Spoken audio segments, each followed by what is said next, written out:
और अब आज हमारे पास समय थोड़ा कम बचा है, लेकिन एक विश्लेषण हमने आपके लिए और बनाकर आज रखा था, और वो है पूर्व प्रधानमंत्री पीवी नरसिम्हा राव के बारे में।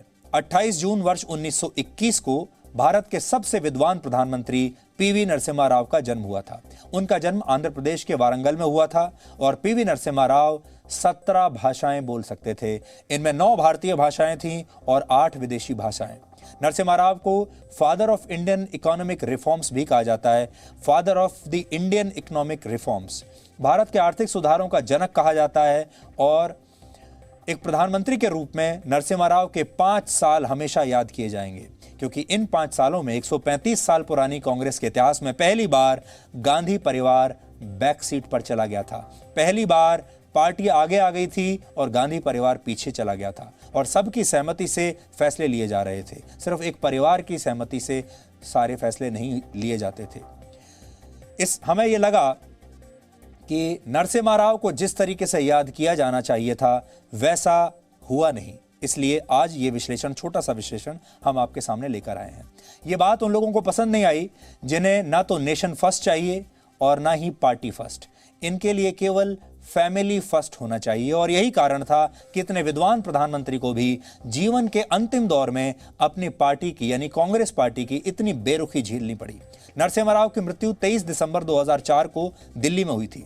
उस वक्त केंद्र में यूपीए की सरकार थी। सोचिए, उन्हीं की पार्टी की सरकार थी और मनमोहन सिंह उस समय प्रधानमंत्री थे। वही मनमोहन सिंह जिन्हें पहली बार पीवी नरसिम्हा राव राजनीति में लेकर आए थे, जिन्हें पहली ही बार में पीवी नरसिम्हा राव ने इस देश का वित्त मंत्री बना दिया था। वही नरसिम्हा राव उस समय देश के प्रधानमंत्री थे जब नरसिम्हा राव की मृत्यु हुई। उस समय कांग्रेस अध्यक्ष सोनिया गांधी को सुपर प्राइम मिनिस्टर कहा जाता था, लेकिन दिल्ली में नरसिम्हा राव के अंतिम संस्कार के लिए 2 गज जमीन तक नहीं दी गई। इतना ही नहीं, नरसिम्हा राव के पार्थिव शरीर को कांग्रेस के मुख्यालय में प्रवेश तक नहीं दिया गया।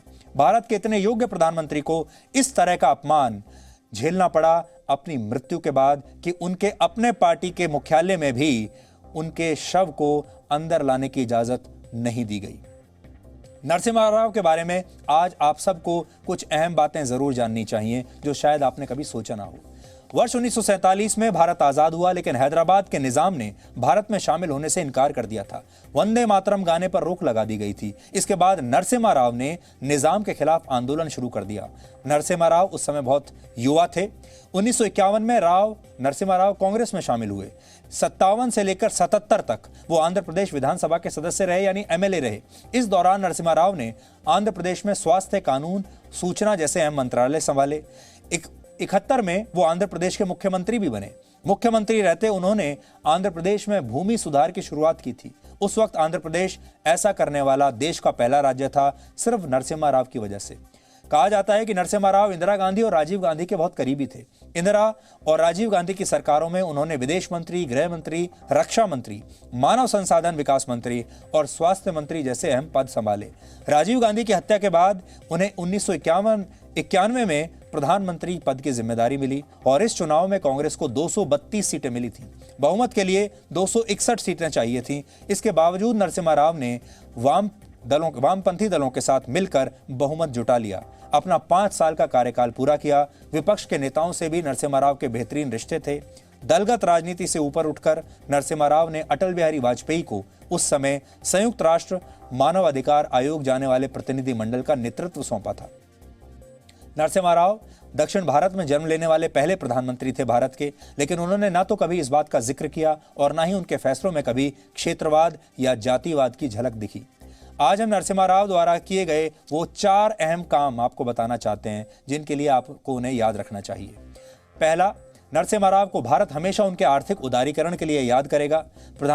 नरसिम्हा राव जब प्रधानमंत्री बने तब देश आर्थिक मोर्चे पर सबसे मुश्किल हालात में था और आपने देखा होगा अक्सर हमारे देश के विद्वान आर्थिक उदारीकरण के लिए नरसिम्हा राव की सरकार में वित्त मंत्री रहे मनमोहन सिंह को पूरा श्रेय देते हैं, लेकिन ये विद्वान कभी भी नरसिम्हा राव का नाम नहीं लेते, जिन्होंने मनमोहन सिंह की प्रतिभा को पहचाना और उन्हें वित्त मंत्री बनाया और उन्हें ये कहा कि वो भारत के बाजारों को दुनिया भर के लिए खोल दें, क्योंकि इसके लिए एक बहुत बड़ा विजन चाहिए था, वो नरसिम्हा राव के पास था।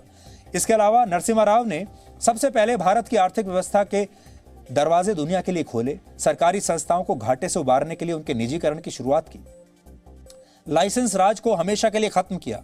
इससे पहले किसी को भी उद्योग की स्थापना के लिए लाइसेंस लेना पड़ता था। इसके अलावा नरसिम्हा राव ने एनएसई यानी नेशनल स्टॉक एक्सचेंज की स्थापना की। यह कंप्यूटर बेस्ड ट्रेडिंग सिस्टम था। भारत की विदेश नीति का विस्तार उन्होंने किया, यह दूसरी बड़ी उपलब्धि थी। 1990 तक भारत की विदेश नीति सोवियत संघ की तरफ झुकी हुई थी। 1992 में नरसिम्हा राव ने ही इजराइल के साथ भारत के रिश्तों को पहली बार आधिकारिक रूप दिया था। बहुत बड़ा कदम था ये। 1992 में हिंद महासागर में चीन के बढ़ते प्रभाव को कम करने के लिए नरसिम्हा राव ने अमेरिका के साथ मिलकर मालाबार नेवल एक्सरसाइज की शुरुआत की थी और वो जानते थे कि चीन के प्रभाव को कम करने के लिए अमेरिका को साथ लाना बहुत जरूरी है। लुक ईस्ट पॉलिसी भी नरसिम्हा राव की देन है। इस नीति के तहत भारत ने दक्षिण पूर्व एशिया के देशों के साथ संबंधों को मजबूत किया और आज प्रधानमंत्री नरेंद्र मोदी ने इसी लुक ईस्ट पॉलिसी को एक्ट ईस्ट पॉलिसी के रूप में आगे बढ़ाया है। तो नरसिम्हा राव ने बहुत बड़े बड़े काम किए जिनके लिए आपको नरसिम्हा राव को याद करना चाहिए। आपके पास मेजॉरिटी नहीं है, भ्रष्टाचार पर उन्होंने चोट की और मेजॉरिटी ना होने के बावजूद उन्होंने कोई फैसला लेने में कसर नहीं छोड़ी। हर बड़ा फैसला लिया, सरकार को चलाया और सबसे बड़ी बात यह है कि उस दौरान उस 5 वर्ष के कार्यकाल में पहली बार ऐसा हुआ था जब गांधी परिवार के हाथ में देश का रिमोट कंट्रोल नहीं था। देश के पास अपना एक प्रधानमंत्री था और वो प्रधानमंत्री अपने हिसाब से अपने फैसले लिया करता था। गांधी परिवार बैकसीट पर चला गया था और इसीलिए बाद में जब गांधी परिवार की वापसी हुई तो उन्होंने नरसिम्हा राव को उसके बाद कभी उनका कोई सम्मान होने ही नहीं दिया। ये एक बहुत बड़ी बात है। दूसरी बात यह है कि कांग्रेस पार्टी के 2 ऐसे प्रधानमंत्री जो गांधी परिवार से बाहर के थे, एक वो स्वयं थे और दूसरा जो उन्होंने प्रधानमंत्री दिया कांग्रेस पार्टी को और देश को, जो गांधी परिवार के बाहर का था, वो है डॉक्टर मनमोहन सिंह। ये भी बड़ी बात होती है कि आपने एक प्रतिभा को पहचाना, उसे वित्त मंत्री बनाया और उसे इतना ग्रूम किया कि वो बाद में प्रधानमंत्री बन सके। ये एक बहुत बड़ी उपलब्धि है और हमें लगता है कि नरसिम्हा राव की जब मृत्यु हुई थी तब उन्हें वो सम्मान नहीं मिला, लेकिन अब देश को सम्मान देना चाहिए।